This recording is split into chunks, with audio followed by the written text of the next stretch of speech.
Good day, everyone.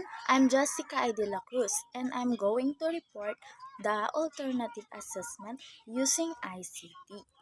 So, una dito yung project-based assessment. A project is an alternative assessment for a construct. Students are provided the opportunity to express what they have in them, define their own view of the topic. So, ito ay ang diskarte na ginagamit sa disenyo ng edukasyon upang masuri ang pagganap ng mga mag-aaral. Ito ay isang mahalagang tampok sa edukasyon ng disenyo at kurikulum. Ang mga mag-aaral ay kailangang dumaan sa isang serye ng mga aktibidad sa disenyo at bumuo ng mga solusyon sa disenyo batay sa impormasyon ng proyekto na ibinigay sa kanila. Pangalawa dito ay ang electronic portfolio, are digital collections of a student's work including multimedia artifacts, reflective commentary and evidence linked to institutional outcomes, personal outcomes, or both. Banta and Palomba, 2015, an electronic portfolio or e-portfolio is like the common portfolio, except that sizes of evidence are stored on electronic media. So, ang electronic portfolio naman, ito ang akademikong e-portfolio ay isang digital na koleksyon na ginawa ng isang mag-aaral ng kanilang gawaing nauugnay sa kanilang kurso, tulad ng mga sanaysay, poster, litrato, video, at likhang sining. Ang mga akademikong e-portfolio ay maaari ding makuha ang iba pang mga aspeto ng buhay ng isang mag-aaral tulad ng mga karanasang voluntaryo, kasaysayan ng trabaho, mga extracurricular na aktibidad, at higit pa. Stemmer and Shermis and DeVesta 2011 gives 6 major premises underlying the use of electronic portfolios. The electronic portfolio is, una dito is learner-centered and learner-directed. So ano nga ba ang learner-centered? Ang learner-centered ito ay ang pamamaraan ng pagtuturo na nakasentro sa mga mag-aaral, ang focus ng aktibidad mula sa guro patungo sa mga mag-aaral. Kabilang sa mga mag-aaral, ang pamamaraang ito ang aktibong pagkatuto kung saan ang mga mag-aaral ay lumulutas ng mga problema, sumasagot sa mga tanong, bumalangkas ng sarili nilang mga tanong, talakayin, ipaliwanag or debate o brainstorming sa panahon ng klase. So, ang learner-directed naman, ito ay nakapokus sa paglalahad ng guro ng material na nais nilang matutunan ng mga mag-aaral. Halimbawa dito, kung gusto ng isang guro sa Ingles na turuan ang mga mag-aaral tungkol sa mga metapora, ibibigay niya sa mga mag-aaral ang kahulugan at nagbibigay ng maraming halimbawa.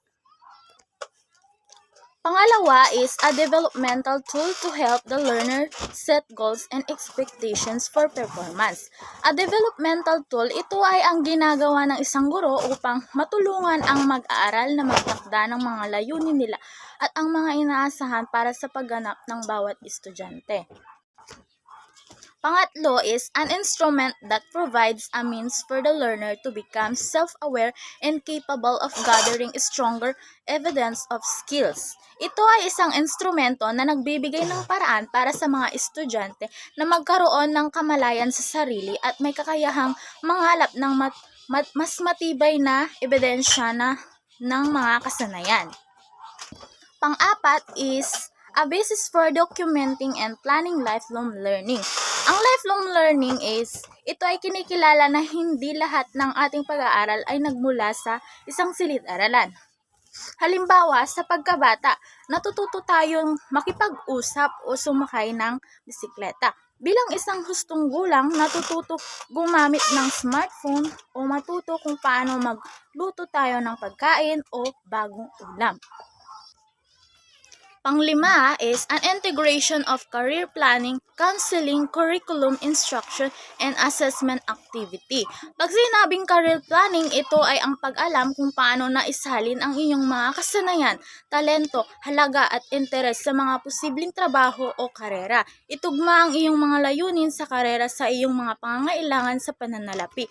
Pagtutugma ng iyong mga layunin sa karera sa iyong mga layunin sa karera sa pangangailangan sa edukasyon.